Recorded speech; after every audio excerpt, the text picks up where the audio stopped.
We don't worry about this. We do have plans to handle this. Thank you. Government bills. First reading. Fire Services Buildings Amendment Bill 2024. Shipping Legislation, Use of Fuels and Miscellaneous Amendments Bill 2024. Second reading. Secretary for Security. Mr. President, I move the second reading of the Fire Safety Buildings Amendment Bill 2024.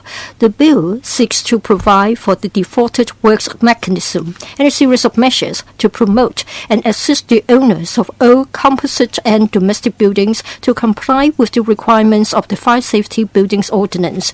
The ordinance requires the upgrading of fire safety standards pre-1987 composite and domestic buildings to meet modern fire protection requirements. The Fire Services Department and the Buildings Department, as the enforcement authorities, they conduct joint inspections of the target buildings in light of the actual conditions of the buildings, issue fire safety directions to require the owners and or occupiers of target buildings to carry out specified fire safety works.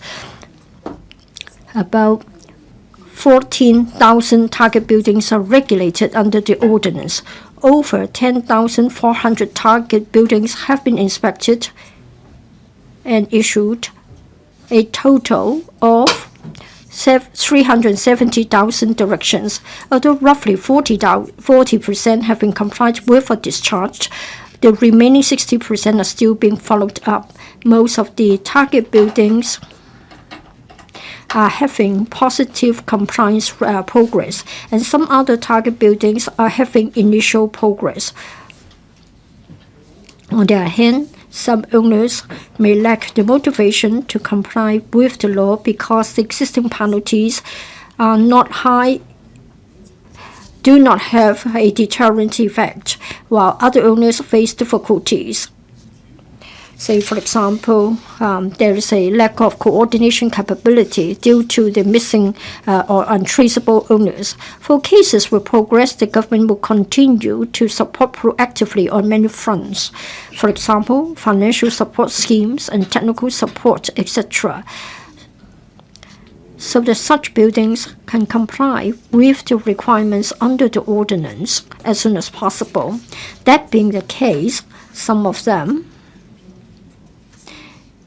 in particular, those of 3 new buildings, may lack coordination capability and so cannot organize the relevant works. We see the need to amend the ordinance to assist those with genuine difficulties, so that the administration can get involved and carry out the fire safety improvement works. In addition, for owners not deterred by the existing levels of penalties to comply with the ordinance, we see the need to have targeted measures to enhance the self-compliance rate of such owners. In drafting the bill, we made reference to the building department's experience in the work of building safety and the similar mechanism under the buildings ordinance by empowering the EAs to carry out fire safety improvement works for owners of target buildings who have failed to comply with the directions of the FSCOs, and to recover the costs of defaulted works from such owners upon completion of the works, with a view to assisting those with genuine difficulties in enhancing the fire safety standards of old buildings. We propose to introduce provisions into the ordinance to provide for offences for obstructing the EAs in performing the functions relating to the carrying out of the works. The maximum fine will be $25,000 and imprisonment up to 6 months. In relation to the defaulted works mechanism, when it comes to the setting of thresholds, our policy intention is to help those with genuine difficulties. The EAs will consider a basket of factors, including whether the owners have complied with the directions or the FSCOs.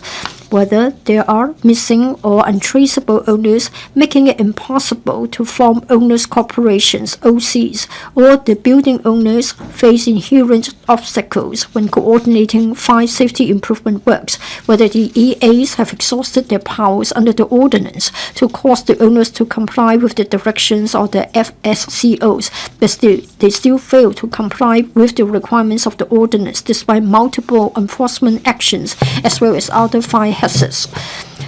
Will establish a clear, objective, and transparent mechanism to facilitate the EAs in deciding the priority of target buildings meeting the threshold for defaulted works. Possible criteria may include building age and the number of stories, whether they are 3 new or single staircase buildings, the ownership status, the number of prosecutions against the owners concerned, and other fire hazards, etc. The EAs will decide on the number of defaulted works to be carried out each year. The priority and the time frame, having regard to factors such as the trade's capacity and interest to undertake the works. To drive owners to comply with the requirements of the ordinance on their own initiative, we propose to A. Empower the EAs to register with the land registry directions that have not been followed. This proposal facilitates prospective buyers to be aware of the existence of outstanding legal liabilities. It will also help provide incentive for owners to comply with the outstanding directions so as to maintain the value of their property. B. Require the new property owner to notify the EA concerned in writing of the transfer of interests in property within 3 months after the completion of the property transaction. The proposal aims to cause new property owners to be given a clear notice of their legal obligations. It will be an offense for failing to do so, subject to a fine at a maximum of $10,000. C. To enhance the deterrent effect, we propose to raise the penalty levels for non-compliance with directions and FSCOs from $25,000 and $50,000 to $100,000 and $200,000 as maximum fines, respectively. And the daily fine will go up from $2,500 and $1,500 to $10,000 and $20,000, respectively.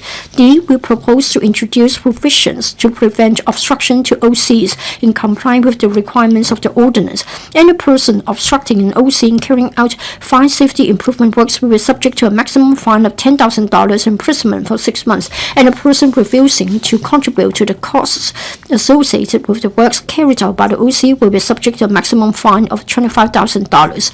To assist owners proactively comply with the requirements of the ordinance, we propose to expand the scope of the fire safety improvement works subsidy scheme to cover defaulted works. In addition to allowing the eligible owners to apply collectively in the capacity of an OC, owners may also, because of special circumstances like missing or untraceable owners, apply for subsidy if they are unable to form an OC. We hope that owners can benefit from this scheme and receive a subsidy up to 60% of the costs of the defaulted works. Let me emphasize that it is the responsibility of owners to repair and properly maintain private buildings, including carrying out the required fire safety improvement works. Only in special circumstances will the government carry out the defaulted works arising from non-compliance with the ordinance.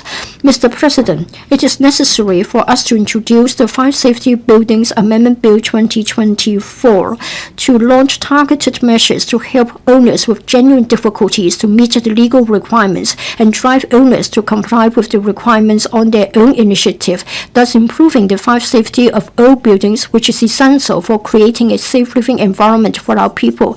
I urge members to support the amendment bill. Thank you, Mr. President.